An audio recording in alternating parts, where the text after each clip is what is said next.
Interesting है, कुछ बड़े आई ओपनर्स हैं जो आपको पता चलेंगे, तो आप जो हैं वो इसके ऊपर ज़रा गौर से चाय का कप लेके बैठें और इनको सुनें और इसके ऊपर ज़रा थोड़ा सा आप सोचें कि ये दुनिया में क्या चल रहा है और अब जो है जियो पॉलिटिक्स किस तरफ शिफ्ट कर रही है और होने क्या वाला है। हैं जी, अगर आपने हमारे जो चैनल पे आया था अब्दुल्ला गुल साहब, हमीद गुल साहब के बेटे का इंटरव्यू सुना था, तो अगर आपने सुना था तो उन्होंने क्या कहा है माजिद भाई? 9/11 क्या था? बहाना था। क्या था? बहाना था। हाँ, बहाना था। और अफगानिस्तान क्या था? बहाना था नहीं, ठिकाना था। और पाकिस्तान निशाना था। ठीक है जी, बड़ी उन्होंने अंदर की बात की है। तो यही जो जियो पॉलिटिक्स अब चेंज होने वाली है, इसमें आप देखो कि अब धीरे धीरे होने क्या वाला है। और हम फिर से आज बाबा शाजिया मलिक जी और गुरु जी जो हमारे साथ बैठे हैं, बाबा माजिद जी, हम आज से ही बता रहे हैं कि ये जो यूक्रेन बहुत हो रहा है ना, असल टारगेट चाइना है। और चाइना के बाद तोपों का निशाना पाकिस्तान होएगा। अच्छा, हाँ, तो आप जो है जरा परवाह नहीं करो, पाकिस्तान को कोई कुछ नहीं कर सकता। जरा थोड़ा सा गौर करते don't you worry about it. हाँ जी, चलो ठीक है, कोई बात नहीं। अच्छा जनाब, हमारी फेडरल गवर्नमेंट जो है, आपको पता ही है कि बहुत अरसे से इनको कहा जा रहा था कि असिस्टेड डाइंग जो है उसके ऊपर आपका जो है जवाब आना बड़ा ज़रूरी है। आज इसके ऊपर बात कर रहे थे हमारे जो जस्टिस मिनिस्टर डेविड लमैटी हैं वो, और जो कैरोलिन बेनेट हमारी minister for mental health and addictions हैं, ये एक प्रेस कॉन्फ्रेंस कर रहे थे और इस पर उन्होंने कहा जी कि हम इसको डिले करना चाहते हैं मार्च 17, 2024 तक। आपको पता ही है कि इसकी लास्ट जो डेट जो कि है वो आ रही है अब, और 17 मार्च को ये पहले वाली जो एक्सटेंशन है ये ख़त्म हो जाएगी।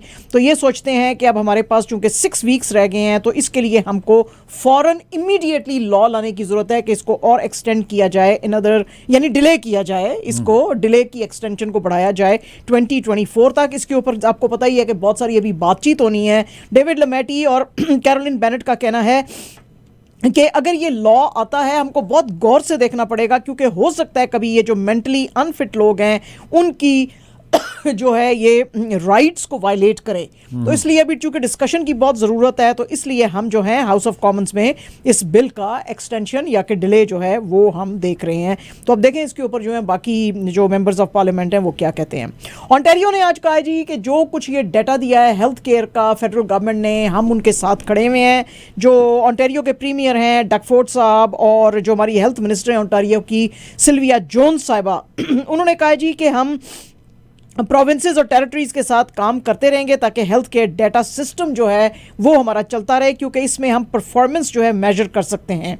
आपको पता ही है कि आज इन्होंने अनाउंसमेंट भी की है सिल्विया जोन्स साहिबा ने $30 मिलियन की, और उन्होंने कहा है कि इसमें 18 न्यू इंटर प्रोविंशियल प्रीलिमिनरी या प्राइमरी केयर टीम्स जो हैं वो अनाउंस की जाएंगी, जिसके के अंदर डॉक्टर्स, नर्सेज, सोशल वर्कर्स और दूसरे लोग होंगे। वो कहते हैं जी कि तकरीबन इसके अंदर 1200 ज़्यादा फिजिशियंस जो हैं अंडर दिस प्रोग्राम, जो कि हम ये जिसके साथ हम खड़े हुए हैं, ये हेल्थ केयर डाटा सिस्टम, इसमें अगले 2 साल में आएंगे और यहाँ पे काम कर सकेंगे। ये मांग थी ओंटारियो गवर्नमेंट से बहुत अरसे से, college of physicians and surgeons Ontario की, और वो कहते थे जी कि आपको सिस्टम एक इमीडिएटली लाना पड़ेगा जिसमें कि इंटरनेशनली एजुकेटेड फिजिशियंस जो हैं उनको इमीडिएटली स्ट्रीम के अंदर जो है वो किया जाए। वो कहते हैं जी 50 नए डॉक्टर तो फ़ौरन काम करना शुरू कर देंगे और जो है आते रहेंगे बाय 2024। तो ये एक नया सिस्टम जो है ये इसमें ये हेल्थ केयर वर्कर्स के ऊपर जो है फेडरल गवर्नमेंट के साथ खड़ी हुई है, ओंटारियो कह रही है। आज जनाब जितने भी टोरंटो के होम ओनर्स हैं उनके पास आज एब्सोल्युटली आज आखिरी डेडलाइन है, क्योंकि उनको अपनी प्रॉपर्टीज़ के बारे में बताना है कि वो जो है वेकेंट है कि नहीं है, अदरवाइज उनको टैक्स किया जाएगा। ये जो है बहुत महीने पहले टोरंटो ने लेटर्स भेजे थे कि आप जो है बताएंगे कि आपका जो वेकेंट है रेजिडेंसेस के नहीं है, क्योंकि बहुत ज़्यादा प्रॉपर्टी की शॉर्टेज हो गई है, और अगर आपने हमें ना बताया तो एनुअल टैक्स जो है हम आपके ऊपर लगाएंगे।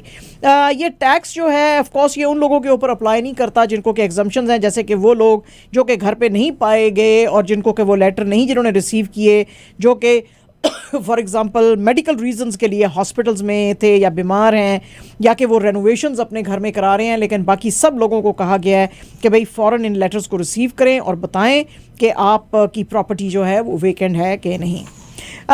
ओंटारियो में एक सर्वे आया जी, और उसके मुताबिक बहुत सारे स्कूल्स जो हैं अभी भी वो वर्चुअल लर्निंग या कि ऑनलाइन लर्निंग जो है वो उसके ऊपर जा रहे हैं। इसमें Ottawa Carleton, district school board Toronto Catholic, district school board Toronto district school board, Durham, Peel, Lambton और इस तरह के बहुत सारे जो हैं स्कूल बोर्ड्स वो कहते हैं कि वैसे तो ओंटारियो गवर्नमेंट ने फरवरी 2022 में ही कहा था कि ज़रूरी नहीं है कि आप ऑनलाइन अब जारी रखें लर्निंग जो है, लेकिन अभी इसके ऊपर कोई डिसीजन नहीं लिया है अभी तक। इस साल शुरू भी हो गया है, तो इसलिए ये सब कह रहे हैं जी कि ये बड़ा कन्वीनियंट है, जो हमारे स्टूडेंट्स हैं और पेरेंट्स हैं उनको ये सूट करता है, तो इसलिए हम जो है ये कंटिन्यू रखेंगे और जहाँ पे के लोगों की प्रेफरेंस होएगी और बाकी जो है वो इन पर्सन भी लर्निंग चलती रहेगी।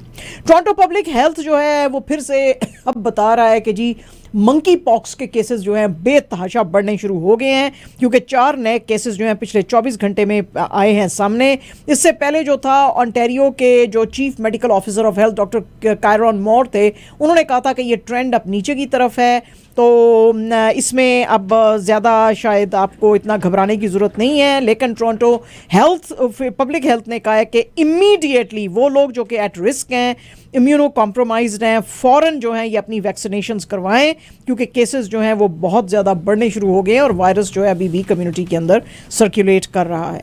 नेस्ले कनाडा ने कहा जी कि हम कुछ अपने प्रोडक्ट्स जो हैं उनको स्ट्राइक डाउन कर रहे हैं, जैसे कि जिसके के अंदर डेलिसियो, स्टूफर, लीन कुजीन और लाइव कुजीन के जो प्रोडक्ट्स हैं कुछ, उनको अब हम आपके ग्रोसरी स्टोर्स जो हैं उसमें फ्रोज़न मील्स के एरिया में अब आपको नहीं नज़र आएंगे। वो कहते हैं जी हम कैटेगरी उसके ऊपर, उन कैटेगरीज़ के ऊपर फोकस करना चाहते हैं जिसके के लिए हमारे बिजनेस के लिए लॉन्ग टर्म फ़ायदे हैं, जैसे कि confectionery, coffee, ice cream, premium water और पेट फूड। इसके लिए हमारे ज़्यादा जो है ये प्रायोरिटी एरिया हैं और इसमें ग्रोथ ज़्यादा है, तो उसके ऊपर हम स्पेंड करने की कोशिश करेंगे। बाकी इन चीज़ों को हम फेज़ आउट करेंगे हौले हौले। और कनाडा के लिए अच्छी न्यूज़ ये है कि चूँकि कनाडा में ये चीज़ें प्रोड्यूस नहीं होती, कनाडा में उनकी कोई ऐसी फैक्ट्री नहीं है, इसलिए अगर ये इसको डिसकंटिन्यू कर रहे हैं तो कनाडा में कोई अफेक्टेड नहीं होएगा।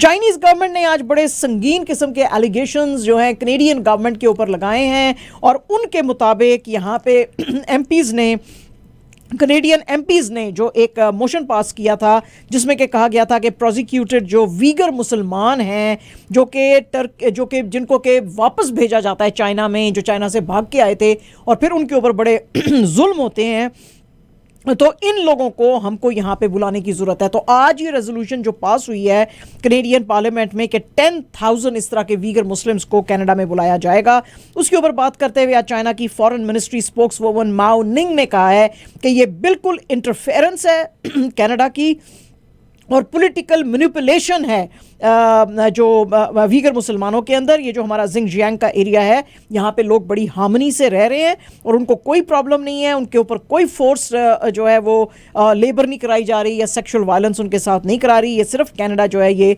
मिस इन्फॉर्मेशन और मिसलीडिंग जो है बातें वो फैला रहा है पब्लिक के अंदर। और वो कहते हैं जी कि हम इसके ऊपर बड़ा उन्होंने कड़ी आज तनकीद की है कनाडा के ऊपर कि आप हमारे मामलात में बिला वजह मत करने की कोशिश करें इसको। एसोसिएटेड प्रेस की आज न्यूज़ है जी और इसके मुताबिक इंग्लैंड के अंदर तो जनाब तूफ़ान ही आया हुआ है। 5 लाख वर्कर्स जो हैं डिफरेंट ऑर्गेनाइजेशन से वो सब सड़कों के ऊपर हैं, क्योंकि वो कह रहे हैं जी कि ना तो हमारे वेजेस बढ़ाए जा रहे हैं, ना तो हमें जो है वो हमारी कॉस्ट और इन्फ्लेशन ये जो इतनी ऊपर चली गई। ये देखें आप कितना बेतहाशा बंदा जो है, बंदे के साथ बंदा जुड़ा हुआ है। ये सारे जो हैं ये सड़कों के ऊपर हैं यूके के अंदर। यहाँ पे जो इनकी ट्रेड्स यूनियन कांग्रेस जो कि बहुत ज़्यादा वर्कर्स को रिप्रेजेंट करती है, उसने कहा जी कि इसके अंदर university staff, teachers, civil servants, border officials, train bus drivers, ये सब जो हैं ये अब सड़कों के ऊपर हैं और गवर्नमेंट को कह रहे हैं कि हमारे वेजेस बढ़ाओ। आपको हैरत होगी ये सुन के कि जो बेचारा लो ग्रेड जो पब्लिक सर्वेंट है उसको $250 पर मंथ मिलते हैं, तो उसके ऊपर ये कह रहे हैं जी कि ये गुजारा उन लोगों का कैसे होएगा जबकि इन्फ्लेशन 10.5% ऊपर चली गई है जो कि 40 ईयर हाई है और यूके की इकोनॉमी जो है वो बहुत बुरे हालत में है।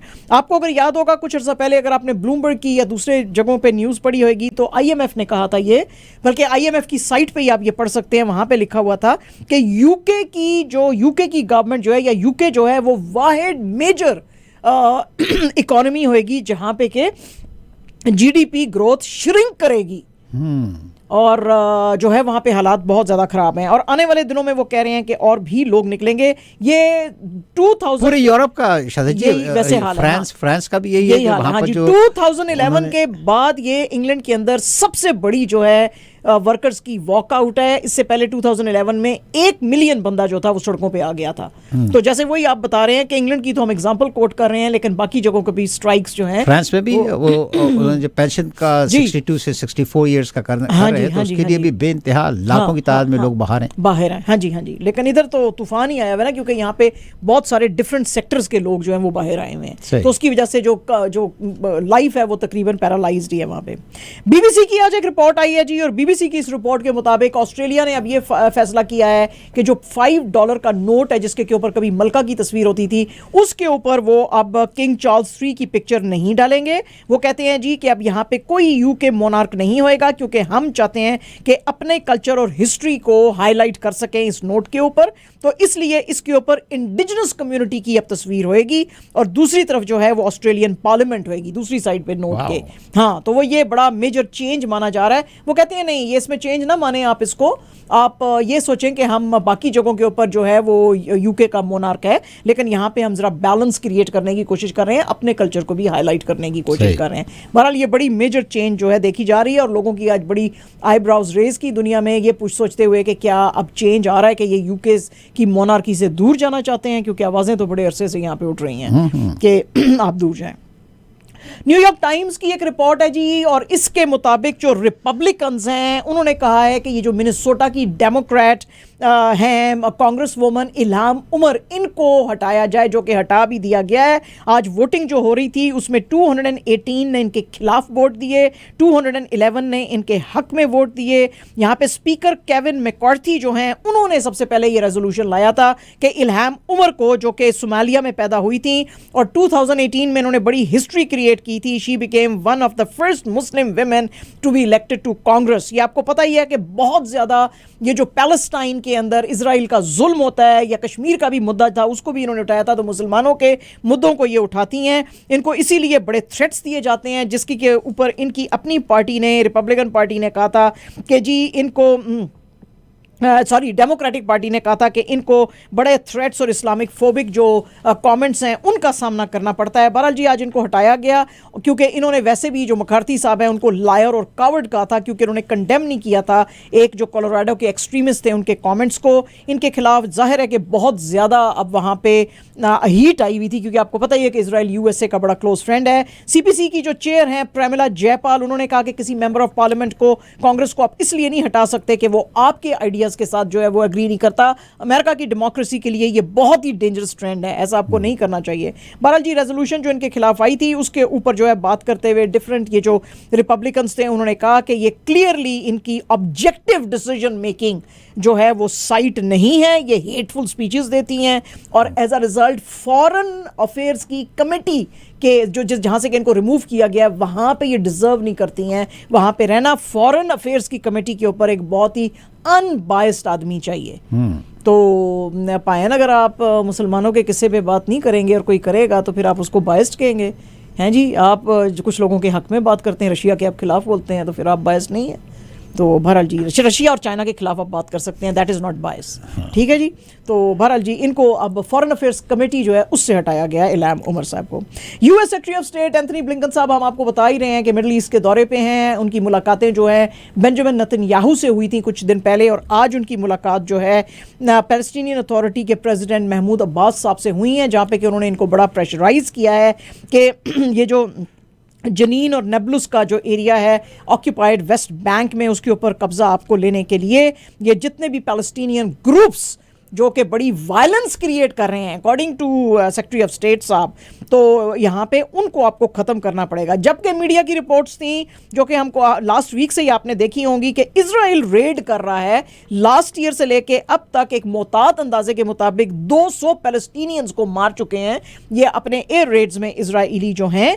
और अभी लास्ट वीक में भी जो इन्होंने गाजा स्ट्रिप के ऊपर और जनीन के अंदर जो अटैक्स किए थे उसके अंदर 10 पैलेस्टीनियंस मरे थे, जिसके के जवाब में फिर पैलेस्टीनियंस ने भी जब उनके ऊपर हमले किए तो 7 इजराइलीज मरे। और ये कॉन्स्टेंटली जो है आज भी रॉकेट्स फायर किए हैं उन्होंने इधर पैलेस्टीनियंस के ऊपर। तो बजाय इसके कि एंथनी ब्लिंकन साहब इजराइल को भी कहते हैं कि भाई तुम भी ज़रा ठंडे हो, उनको कहा कि भाई हम आपसे चाहते हैं कि 2 नेशन थ्योरी के ऊपर आप जो है वो कायम रहें।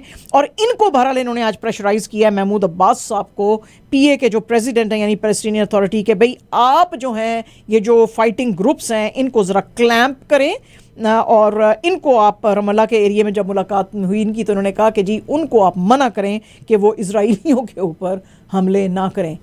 माजिद भाई इनको किस पोजीशन से हटाना चाहिए? सेक्रेटरी ऑफ स्टेट की पोजीशन से हटाना चाहिए, क्योंकि इनकी भी बड़ी जो है ये देखो ना बायस इनकी कमेंट है ना, इल्हाम उमर की तरह की बड़ा इन्होंने बायस दिखाया। तो सेक्रेटरी ऑफ स्टेट साहब ये क्या कर रहे हो आप भाई साहब, ना करो।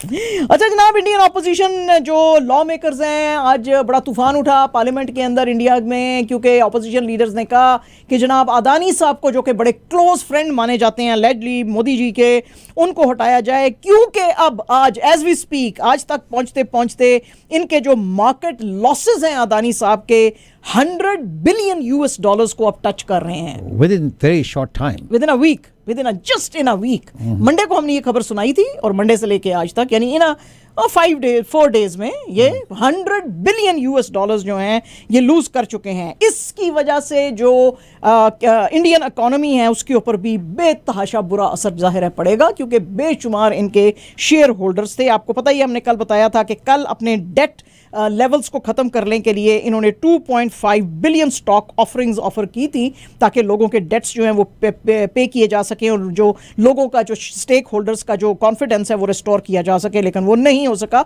आज फर्दर डिप आया है। So now the total losses are $100 billion, mind you, not Canadian not Australian.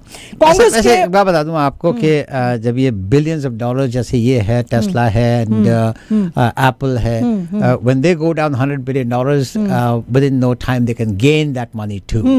So लेकिन उनके ऊपर टैक्स फ्रॉड के एलिगेशंस नहीं आते ना, इनके ऊपर अब टैक्स फ्रॉड के एलिगेशंस आ गए हैं। हिंडलबर्ग जो रिसर्च है उसने कहा है कि ये कॉर्पोरेट कौन है, देखो ना उसके वर्ड्स बड़े सख्त हैं, दैट इज अ कॉर्पोरेट कौन।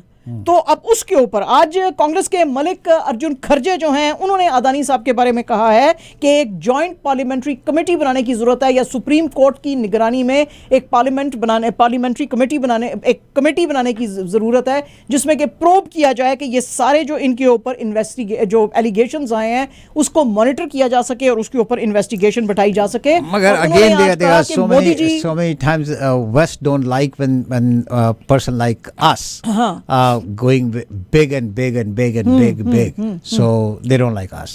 मगर अंबानी साहब भी हैं और फिर वो विप्रो के प्रेम जी भी हैं, वही तो मैं कह रहा हूँ ना कि ये they don't like us, और भी बेशुमार लोग हैं, इंडियंस हैं, बेशुमार इंडियंस हैं जो कि बड़े रिच हैं। तो अच्छा खैर एनीवेज, तो मोदी जी के से उन्होंने आज क्वेश्चन पूछा जी कि मोदी जी इस चीज़ का जवाब दें। आम आदमी पार्टी के जो एमपी हैं संजय सिंह साहब, उन्होंने भी कहा कि अदानी जी जो हैं वो सवाए झूठ और फ्रॉड के और कुछ भी नहीं कर सकते थे, इसीलिए एज अ बिल्कुल just like house of cards जो है वो नीचे उनकी सारी जो है वो एम्पायर आ गई है। शिवसेना के एमपी संजय रौत जो है उन्होंने कहा है कि ये जो रिपोर्ट आई है जिसकी की वजह से सारा स्टॉक भी जो है वो इनका क्रैश किया है उसके ऊपर एक इंक्वायरी जो है वो तो बनती है।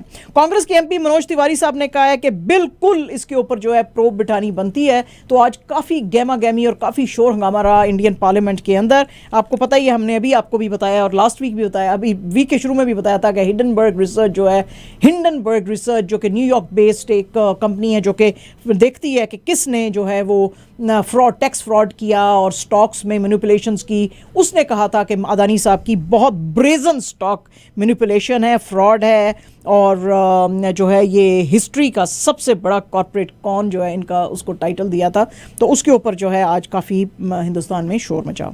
द प्रिंट की स्टोरी है जी, और इसके मुताबिक जो एनफोर्समेंट डायरेक्टोरेट है इंडिया ने, उसने आज एक चार्जशीट जो है आम आदमी पार्टी के ऊपर किकबैक्स लेने के ऊपर जो है वो एक छापी है, जिसमें कि उन्होंने कहा है कि आम आदमी पार्टी के जो बड़े बड़े कर्ता धर्ता हैं, यानी कि चीफ मिनिस्टर और deputy chief minister Arvind Kejriwal और जो हैं डेप्यूटी सीएम, वो लिकर बैरन्स जो हैं उनसे किकबैक्स लेते रहे हैं और इनके जो प्रॉफिट के मार्जिन्स थे 12% थे और रिटेल प्रॉफिट मार्जिन्स 185% थे।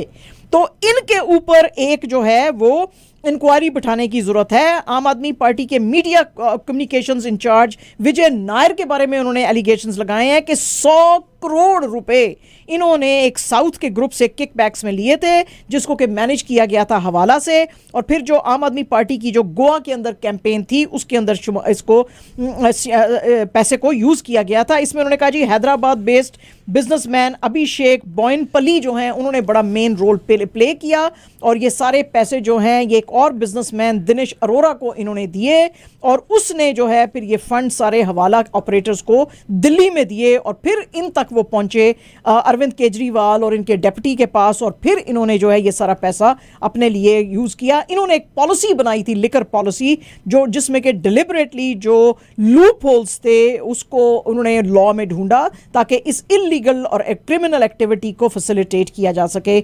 लास्ट ईयर जुलाई में भी जो दिल्ली के लेफ्टिनेंट गवर्नर थे विनायक कुमार सक्सेना साहब, उन्होंने भी कहा था कि इनके ऊपर एक प्रोब बिठाने की जरूरत है और दिल्ली के चीफ सेक्रेटरी जो है नरेश कुमार को कहा था कि एक रिपोर्ट इन पे प्रिपेयर करें, जिसके के सिलसिले में आज एनफोर्समेंट डायरेक्टोरेट बात कर रहा था। इस्लामाबाद हाई कोर्ट जो है जी उसने पीटीआई की जो प्ली थी उसको against election commission of Pakistan ECP जो है उसके खिलाफ रिजेक्ट किया और उनको कहा जी कि ये रूलिंग जो है फॉरेन फंडिंग केस में इसके ऊपर जो आपने प्ली डाली है उसको हम रिजेक्ट करते हैं। ईसीपी जो है उसने कहा था कि ये पैसा बहुत सा जो है वो बाहर से आता है और जो पीटीआई की गवर्नमेंट है उसको यूज़ करती है और हालांकि इसको चैलेंज किया था इस्लामाबाद हाई कोर्ट में पीटीआई की गवर्नमेंट ने, लेकिन फिर भी उन्होंने कहा जी कि ये इसके ऊपर एक इंक्वायरी बिठाने की ज़रूरत है, ईसीपी ने कहा था और उस सिलसिले में फिर एक इंक्वायरी बिठाई गई थी। लेकिन कोर्ट ने कहा था कि पीटीआई को भी जो है वो पूरा फेयर अपॉर्चुनिटी देनी चाहिए कि वो अपनी स्टेटमेंट्स जो हैं वो इसमें डाल सके और पूरे अब आर्ग्यूमेंट्स जो हैं उसने सुन लिए हैं बेंच ने और उन्होंने कहा जी कि अब इसके ऊपर हम जो है अपना वर्डिक्ट जल्दी देंगे। ठीक है जी। पाकिस्तान के जो प्राइम मिनिस्टर हैं शहबाज शरीफ साहब, उन्होंने कहा है कि पाकिस्तान के अंदर चूंकि इलेक्ट्रिसिटी के बहुत गंभीर हो गए हैं मामलात, तो मैं सोचता हूं और मैं होप करता हूं कि चाइना बहुत सिग्निफिकेंटली जो हमारे इलेक्ट्रिसिटी टैरिफ्स है उसको स्लैश करेगा। चाइना हमेशा हमारे साथ खड़ा रहा है और ये इनऑग्यूरेट कर रहे थे K3 Karachi nuclear power plant का जो 3rd यूनिट है उसको, जिसको कि जॉइंटली पाकिस्तान और चाइना ने कंस्ट्रक्ट किया है, जो कि 1100 मेगावाट अब बिजली प्रोड्यूस करेगा। तो उन्होंने कहा जी कि ये जैसे चाइना हमें हेल्प कर रहा है ये चीज़ें सेटअप करने की, जैसे कि ये आज न्यूक्लियर प्लांट खोला है हमने, उसी तरह हम सोचते हैं कि अगर हमारे पास टैरिफ की थोड़ी कमी हमको दे दे तो बहुत अच्छी बात होगी। प्राइम मिनिस्टर ने बात करते हुए कहा कि पाकिस्तान हर साल फ्यूल मंगवाने के लिए $27 बिलियन जो है वो स्पेंड करता है, जो कि हमारे लिए जो है वो अफोर्डेबल नहीं है। हमको चीप एनर्जी सोर्सेज जैसे कि सोलर, विंड, हाइडल और न्यूक्लियर ढूंढने की ज़रूरत है। हाइडल पावर प्लांट्स जो हैं हमारे 60,000 मेगावाट बना सकते हैं, लेकिन सिर्फ 10,000 मेगावाट बनाते हैं और डाइमलर भाषा डैम और डासू डैम जो हैं वो भी अंडर कंस्ट्रक्शन है, तो इसलिए उससे अभी नहीं शुरू हुई है बिजली। तो हम चाइना को रिक्वेस्ट करेंगे, जो हमारा फ्रेंड है हमेशा से, कि हमें तुम्हारे ऊपर यानी कि थोड़ा जी रैम खाओ साढ़े है पैन रैम खाओ। लोकल कोर्ट जो है जी इस्लामाबाद ने उसने 2 दिन का रिमांड जो है शेख रशीद अहमद साहब के लिए दिया है। हालांकि उनको कहा गया था कि हमको 8 दिन का रिमांड चाहिए, इस्लामाबाद कोर्ट ने उसको ना किया और शेख रशीद अहमद साहब को आज हथकड़ियाँ लगा के जो है लाया गया अदालत में। जब लाया गया तो शेख रशीद अहमद साहब ने कहा कि मैं तकरीबन 16 दफ़ा फेडरल मिनिस्टर रह चुका हूँ, तो ये मेरे लिए बड़ी तजलील है कि आप मुझे हथकड़ियाँ पहना के लाए हैं, मैं कहीं भागा नहीं जा रहा हूँ। उनको उस वक्त पकड़ के लाया गया जब उन्होंने ये कहा कि जनाब ये जरदारी साहब जो हैं वो एक प्लान बना रहे हैं इमरान खान साहब को असैसिनेट करने का, जिसके के ऊपर इनके जरदारी साहब के लॉयर ने कहा था कि खामखा इनकी फैमिली जो है उसके ऊपर इन्होंने एलिगेशंस लगाए हैं जरदारी साहब की फैमिली पे और इनको जो है 7 साल की जेल देनी चाहिए। तो अब्दुल रज़ाक जो कि शेख रशीद अहमद साहब के लॉयर थे, उन्होंने कहा कि एक तो इनको गलत तरीके से मरी मोटरवे से इनको पकड़ा गया है, बड़े बुरे तरीके से इनको लाया गया है, इनको हथकड़ियाँ पहनाई गई हैं, ये डिज़र्व नहीं करते थे ये सब। अगर अगर आपको इतना ही कोई शक था तो इसका जवाब देने के लिए जरदारी फैमिली को आपको बुलाना चाहिए था, बल्कि जरदारी साहब को ही इधर पुलिस स्टेशन में बुलाना चाहिए था और अदालत में भी, कि वो इस चीज़ का जवाब देते और क्लैरिफिकेशन देते कि ऐसा कुछ नहीं है। बहरहाल अदालत ने के सामने जो प्रोसिक्यूशन थी उसने यही कहा कि जी इन्होंने वर्कर्स जो दोनों तरफ के पार्टीज़ के हैं उनको इंसाइट करने की कोशिश की है और जरदारी साहब के ऊपर गलत एलिगेशंस लगाए हैं। तो हम यानी कि इसको पसंद नहीं करते हैं। फिल्म की दुनिया से जी आपको पता ही है कि साउथ के बड़े हार्ट थ्रॉब हैं प्रभास। आपने अगर देखी हैं बाहुबली फिल्में तो आपको पता होगा कि उसमें बड़ा ज़बरदस्त उनका आइकॉनिक रोल था। उनकी अब एक तेलुगु साइंस फिक्शन फिल्म आ रही है जिसमें कि दीपिका पाडुकोण और अमिताभ बच्चन भी होंगे। इस फिल्म का नाम है प्रोजेक्ट के। ये प्रोजेक्ट के बारे में आज बात करते हुए प्रभास ने कहा कि ये 2 पार्ट्स में रिलीज की जाएगी, बिल्कुल बाहुबली की तरह। फर्स्ट पार्ट जो है अप्रैल 2024 में आएगा और उसके बाद जो है दूसरा पार्ट आएगा। ये पहली फिल्म है जिसमें साउथ की जिसमें कि दीपिका नजर आएंगी और कहा जा रहा है कि ये इंडियन सिनेमा की सबसे बड़ी फिल्म होएगी जो कि सेलिब्रेट करेगी 50 ईयर्स ऑफ प्रोड्यूसर्स। तो इसलिए इसके ऊपर जो है अन्ना पैसा यानी कि लगाया जा रहा है। बिल्कुल इंडिया में काफ़ी जो बॉलीवुड है और बाकी के जो साउथ का जो फिल्म इंडस्ट्री है उसमें उथल पुथल मची हुई है, क्योंकि बहुत सारी बड़ी बड़ी फिल्में बॉलीवुड की भी और साउथ की भी अब क्लैश करेंगी इंपॉर्टेंट डेट्स के ऊपर। सबसे पहले जो है बॉक्स ऑफिस के ऊपर मैदान जो कि अजय देवगन की फिल्म है क्लैश करेगी। साउथ की बहुत बड़ी फिल्म जो है शकुंतलम जो है उसके साथ फरवरी 17 को रॉकी और रानी की कहानी क्लैश करेगी पोनियम सेल्वन 2 के साथ, जिसमें कि ऐश्वर्या रॉय भी थी, साउथ की फिल्म थी। उसका अब सीक्वल आ रहा है अप्रैल 22 को। उसके ऊपर एनिमल जो है वो क्लैश करेगी गद्दार 2 के साथ। जो इंडिपेंडेंस डे वीकेंड है यानी कि 11 अगस्त को ये रिलीज दोनों फिल्में होंगी। और इसी तरह वैक्सीन वॉर जो है तारिक के साथ क्लैश करेगी। तारिक जॉन अब्राहम की फिल्म है ऑन अगस्त 15 इटसेल्फ जो कि इंडिपेंडेंस डे ऑफ इंडिया है। तो इसमें अब कोई भी पीछे हटने को तैयार नहीं है। और अब किस फिल्म को नुकसान होएगा और कौन फायदे में रहेगी, क्योंकि लोग तो अब कंफ्यूज होंगे कि भाई कौन सी फिल्म पहले देखने के लिए जाएं। बहरहाल कोई भी अपनी डेट्स चेंज करने को तैयार नहीं है। तो ये बड़ा जो है सोर्स ऑफ कंसर्न है वहां पे जो है आया हुआ है। एंड जनाब लायनल मेसी साहब आपको पता ही है पीएसजी जो के लिए जो खेलते हैं, इनके साथ एम्बेपे भी थे वैसे तो, लेकिन मेसी साहब जो हैं उन्होंने तो स्कोर किए जिसकी की वजह से पीएसजी विन किया 3-1 से एट मॉन्टपेलियर। लेकिन एम्बेपे साहब जो हैं वो उनको टांग में चोट आ गई थी राइट नी में और 21 मिनट्स के बाद ही वो बाहर निकल गए थे। 12 लोगों ने आज फिर से बड़ा हेल किया लायनल मेसी और उनकी गेम को और कहा शुक्र है पीएसजी जो है फिर से जीता है। इंग्लैंड के जो कैप्टन हैं जी जॉस बटलर और उनके साथी जो बैट्समैन हैं डेविड बलान, उन्होंने आज इंग्लैंड को बड़ा अच्छी तरीके से जिताया साउथ अफ्रीका के साथ 3rd ODI में। और इंग्लैंड की ये हालत थी कि 14 रन के ऊपर 3 लोग आउट थे और फिर इन्होंने जो हैं सेंचुरीज बनाई। इसके अलावा जो इनके फास्ट बॉलर थे साउथ अफ्रीका के जोफ्रा आर्चर, उन्होंने बड़ी ज़बरदस्त बॉलिंग की, 6 for 40 जो है रन्स लिए। और नहीं इंग्लैंड के ये हैं, इंग्लैंड के बॉलर हैं जोफ्रा आर्चर, 6 for 40 इन्होंने किए। और जो साउथ अफ्रीकन टॉप और मिडल ऑर्डर था उसको बिल्कुल ही उसका सफाया किया। और जो है फिर इस तरह से इंग्लैंड जो है 59 रन से जीता। साउथ अफ्रीका जो है वो 346 for 7 चेस करते हुए सिर्फ 287 ही बना सका, लेकिन इसमें कोई उनको फ़र्क नहीं पड़ा। साउथ अफ्रीका ऑलरेडी सीरीज़ जो है 2-0 से जीत चुका था। तो अब ये तीसरा जो था ये बिल्कुल ही बस क्या बोलते हैं कंसोलेशन प्राइज़ आप समझ सकते हैं इंग्लैंड के लिए। और साउथ अफ्रीका के लिए बड़ा ज़रूरी है कि अगर उसको 50 ओवर वर्ल्ड कप के अंदर इंडिया में जो इस साल हो रहा है उसमें अगर पार्टिसिपेट करना है और क्वालिफाई करना है तो उसके लिए अब तमाम जो ये मैचेस खेलेंगे उनके अंदर उनको क्वालिफाई करना ज़रूरी है, जीतना यानी कि ज़रूरत है। अभी उनके 2 ODIs जो हैं नेदरलैंड से रहते हैं और जो है वो उसमें देखेंगे इनकी रैंकिंग क्या बनती है। दूसरी तरफ इंग्लैंड जो है वो ऑलरेडी वर्ल्ड कप की उसके अंदर के लिए क्वालिफाई कर चुका है तो उसमें चला गया है। एंड जनाब हमारे शाहीन शाह अफरीदी जो है अपनी सारी फैमिली के साथ जो है कराची पहुंचे हुए हैं, क्योंकि उनकी शादी जो है कल शाहिद अफरीदी की बेटी आंशा के साथ हो रही है और आज उनकी जो है मेहंदी थी वहाँ पे। और वो कहते हैं जी मैंने 2 साल पहले आंशा को प्रपोज किया था और मेरी बड़ी ख्वाहिश थी कि मैं उनसे शादी करूं, तो मेरी ख्वाहिश जो है ये पूरी हो गई है।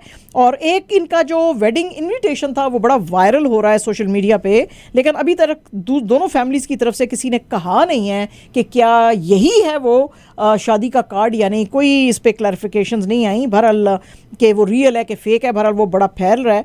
तो बहरहाल जी इनकी कल शादी हो रही है, तो हम इनको जी मुबारकबाद देते हैं। हालांकि छोटे से हैं, ये 21-22 साल उम्र है शायद है ना, इतनी है ना, वेरी यंग। तो बस जी इनकी तो अब वो बच्ची पता नहीं कितने की, 18-17-18 की होएगी फिर, तो उससे शादी हो रही है। एंड जनाब absolutely our last news is about Pakistan baseball team, जिन्होंने कि जीता है इंडिया के अगेंस्ट। आपको पता ही है 6 टीमें जो हैं पाकिस्तान में आई हुई हैं बेसबॉल खेलने के लिए वेस्ट एशिया कप, और इसके अंदर पाकिस्तान ने 12-1 से एक जो फ्रेंडली हो रहा था उसमें इस्लामाबाद में, उसमें इंडिया को हराया और ओवर 7 इनिंग्स। और इसके अलावा पाकिस्तान ने जो फाइनल था, फाइनल उनका पैलेस्टाइन के साथ था, पैलेस्टाइन को भी 11-3 से हरा के, और जो वेस्ट एशिया कप है पाकिस्तान ने जीता है। पाकिस्तान फेडरेशन बेसबॉल ने आज अपनी टीम को बहुत ज़्यादा मुबारकबादें दी। बातें दी, हाँ मुबारक बातें